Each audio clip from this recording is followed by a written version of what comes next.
Buenas, mi nombre es Carlos Julián Viveros Rivera, estudiante del pregrado de Ingeniería Mecánica de la Universidad de Antioquia.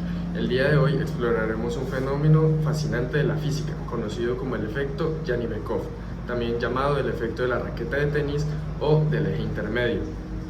Bueno, este fenómeno describe cómo un objeto que rota en el aire puede experimentar un volteo inesperado cuando cambia su orientación. Pero, ¿por qué ocurre este efecto y cómo lo podemos ver mediante la física? A continuación responderemos esas preguntas. Vamos desde el inicio. Primero, los ejes principales, el eje X, el eje Y y el eje Z, que atraviesa el cuaderno.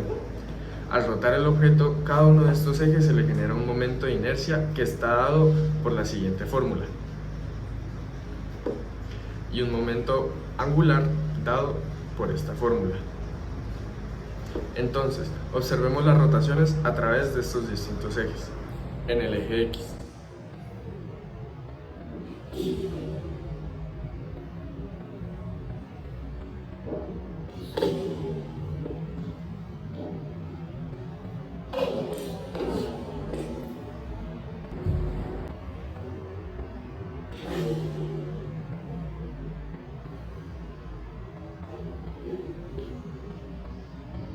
en el eje Z,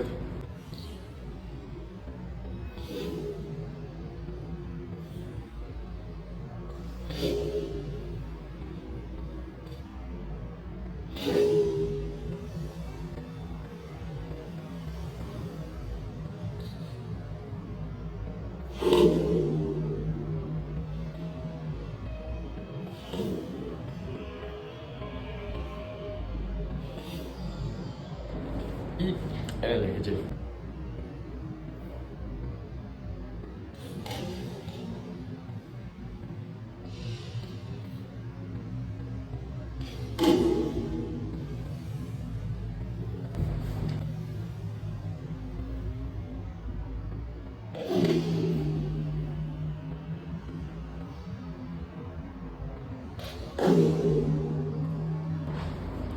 Como pudimos observar, en el eje X y en el eje Z el giro es estable. Esto debido a que en el eje X su momento de inercia es menor, por lo tanto gira con una mayor velocidad y es estable. Esto debido a que cualquier perturbación o cambio en su orientación tiene muy poca energía para desestabilizarlo o desviarlo de su orientación original. En el eje Z su momento de inercia es mayor, por lo tanto gira con una menor velocidad y es estable porque resiste cualquier cambio en su orientación o cualquier perturbación gracias a su alta inercia rotacional. En cambio, en el eje Y, su momento de inercia es intermedio, es decir, mayor al del eje X y menor al del eje Z.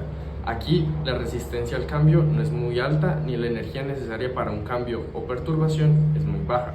Esto hace que las perturbaciones o cambios que se puedan presentar en la orientación crezcan rápidamente.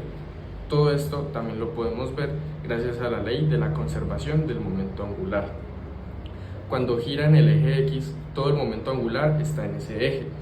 Lo mismo pasa con el eje Z, pero en el eje Y, cualquier pequeño cambio en la velocidad angular en el eje X o en el eje Z hará un desbalance porque las fuerzas internas no podrán neutralizar esto. Entonces, la energía de rotación empezaría a esparcirse en los tres ejes Z, X y Y, provocando que el objeto también empiece a girar en estos, lo que causa el volteo inesperado.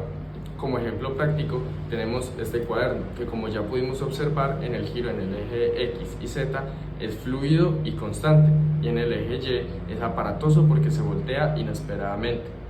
Matemáticamente tenemos: para este ejemplo tenemos un cuaderno de largo 30 centímetros o 0,3 metros, de ancho 20 centímetros o 0,2 metros, de espesor 2 centímetros o 0,02 metros, con una masa de 0,5 kilogramos. Siguiente, calculamos los momentos de inercia para cada uno de los tres ejes. Empezando con el momento de inercia en el eje X, tenemos la fórmula de 1 sobre 12 por la masa por el ancho al cuadrado más el espesor al cuadrado. Reemplazando los valores, tenemos como resultado 0,00168 kilogramos por metro cuadrado. En el momento de inercia en el eje Y tenemos la misma fórmula, pero reemplazando el ancho por el largo. y reemplazando los valores tenemos un resultado de 0,00377 kilogramos por metro cuadrado.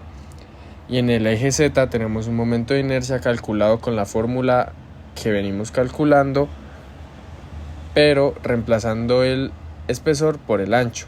Y esto nos da un resultado de 0,00541 kilogramos por metro cuadrado. Como podemos darnos cuenta, en el eje X el momento de inercia es el menor y en el eje Z es el mayor. Por lo tanto, en el eje Y el momento de inercia es el intermedio, y como pudimos darnos cuenta en la práctica y en el video, el giro en el eje Y es el más inestable. Concluyendo, tenemos que en el estudio de la física mecánica existen fenómenos o aplicaciones muy prácticas y que este fenómeno es uno de ellos, pero un poco más avanzado.